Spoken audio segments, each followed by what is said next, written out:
Mis hermanos amados, alaba les bendiga. Efesios capítulo 2 y el verso 15 dice, aboliendo en su carne las enemistades, la ley de los mandamientos expresados en ordenanzas, para crear en sí mismo de los dos uno solo y nuevo hombre, haciendo la paz. En el verso 14 ya vimos que dice que Yeshua es nuestra paz, que de ambos pueblos hizo uno. Y ya miramos quiénes eran estos dos pueblos y que con esto se derribó la pared intermedia de separación. Había enemistades. Este verso 15, para que me lo puedan entender, se lo voy a leer de varias versiones porque depende de la Biblia que tú lo leas, lo vas a interpretar. Pero vamos a con la misma escritura a entender qué es lo que quiere decir aquí. Dos pueblos unió, que ya estaba profetizado, que en el reino de Salomón se divide y nunca más se volvieron a unir. Cada reino se volvió al pecado. La casa del norte se le dio la casa de repudio, y eso lo vemos en el libro de Oseas, en Jeremías, y a Judá se le castigó a Babilonia 70 años, pero regresaron. Por amor a David, dice que él dejaría esa luz encendida. La luz es la Torá. Aunque ellos la contaminaron, los judíos, sin embargo, Yeshua vino a enderezar, a limpiar. Entonces, en Primera de Reyes, capítulo 15, verso 4, dice, más por amor de David le dio Adonai lámpara en Jerusalén, despertándole a su hijo después de él y confirmando a Jerusalén como la ciudad que él escogió. Hay muchas profecías donde dice que Jerusalén él la escoge de nuevo. Esta palabra lámpara es nir en hebreo, de nur, que significa luz, fuego ardiente. La encontramos en el Salmo 119 para la letra nun, que es semilla, vida, esperanza, peces, actividad. Yeshua es esa luz, es esa palabra, es la semilla incorruptible, la simiente santa. En el verso 105 dice, lámpara es a mis pies tu palabra, lumbrera a mi camino. Las vírgenes sensatas tienen la lámpara y la lumbre, el aceite, el fuego ardiente, la palabra viva que alumbra los ojos para seguir el camino que es Yeshua, el camino, la verdad y la vida eterna. Yeshua es la simiente, es la nun, es la lámpara con la lumbre. Entonces, por eso la Torá llegó a nuestras manos y no fue eliminada por los cristianos, ya que solamente pues hablan del Nuevo Testamento. Esa luz es Yeshua, la Torá viviente, la semilla ahora plantada en nuestro corazón, porque el nuevo pacto es poner las leyes en la mente, en el corazón. La luz verdadera, la revelación de su palabra.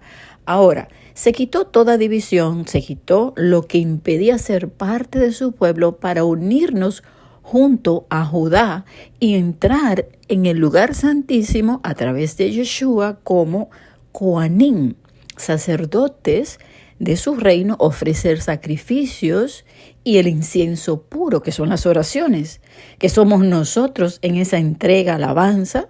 Somos un reino de Cohen, una nación santa, como ya estaba profetizado en Éxodo 19, sin mancha, escogidos por él para ser esa nación limpios y sin mancha. En el verso 15 dice que Yeshua abolió en su carne las enemistades para reconciliarnos y la ley de mandamientos expresados en ordenanza. Ahora, esta palabra ordenanza también es dogmas. ¿Qué es un dogma? Dice que es un punto esencial de una religión, una doctrina o un sistema de pensamiento que se tiene por verdadero, cierto, y que no puede ponerse en duda dentro de un sistema. Entonces, aquí, dentro de todas las traducciones, yo les voy a leer para que vean cómo cada traducción cambia. Y luego yo le pregunté a Lava que me explique realmente qué significa este texto, porque a simple vista yo pudiera entender de que él quitó los dogmas de los judíos, ¿verdad?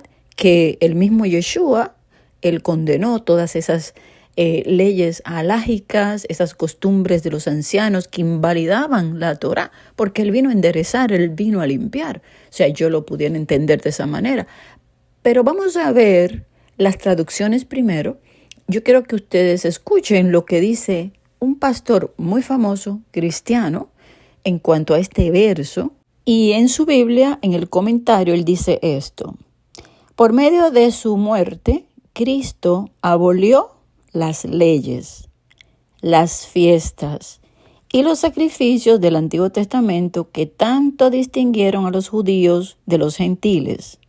Ahora bien, la ley moral de Dios, como está resumida en los 10 mandamientos, permanece escrita en el corazón de todos los hombres.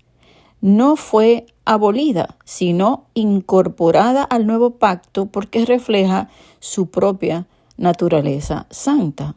O sea, este pastor cristiano está admitiendo la santidad de sus 10 mandamientos, pero no celebran el Shabbat como quiera. Entonces me imagino que como dice que las fiestas fueron eliminadas, incluiría el Shabbat, lo cual es una contradicción y no es cierto, ya que su palabra es verdadera, se cumple y no hay contradicción. Le voy a leer de otra versión.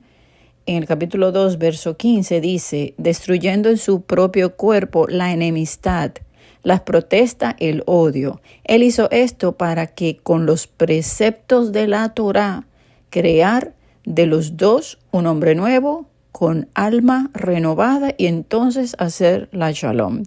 Esta tampoco está correcta y esta es una escritura, la Sefer Davar, porque aquí pues cambia todo el sentido de la palabra y dije no, esta tampoco, pero peor está la versión viviente. Mire lo que dice.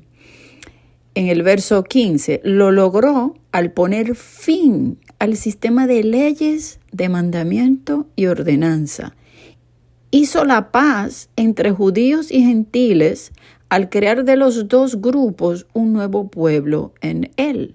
Ahora bien, si usted se fija, aquí está diciendo que él eliminó la Torá y que él unió e hizo un pueblo nuevo de gentiles, paganos, con los judíos, lo cual no está hablando de eso Efesios. Ya expliqué cuáles eran los dos pueblos que se dividieron, la promesa de unirlos según la profecía, y lo que se eliminó fue las ordenanzas de los sacrificios que eran de la ley y las enemistades también, derribando la pared donde ahora tenemos acceso al lugar santísimo y podemos entrar todos.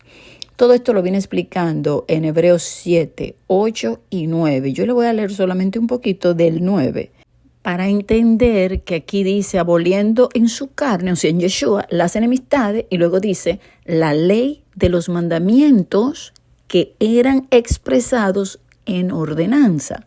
Ok, vamos al verso 9, lo cual es símbolo para el tiempo presente, según el cual se presentan ofrendas y sacrificios que no pueden hacer perfecto en cuanto a la conciencia al que practica ese culto, ya que consiste solo de comidas y bebidas, de diversas abluciones y ordenanzas acerca de la carne impuesta hasta el tiempo de restaurar todas las cosas, que es ahora.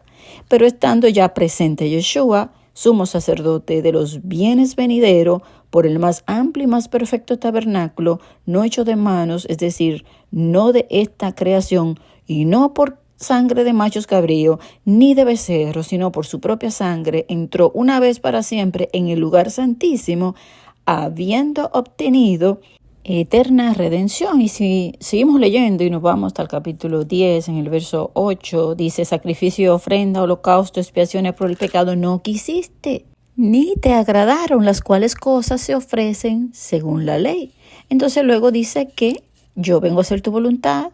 Dice Yeshua, quítalo primero para establecer esto último. Y Él es el sacrificio para acercarnos a Elohim, para obtener esa paz, esa reconciliación. Y de eso es que está hablando en Hebreos 7, 8, 9, 10. Vemos todo esto y también vemos que el nuevo pacto es la Torá, la ley en la mente y en el corazón. No hay contradicción, sino que tenemos que estudiar a profundidad la palabra. Amén. Muchas bendiciones, hermanos.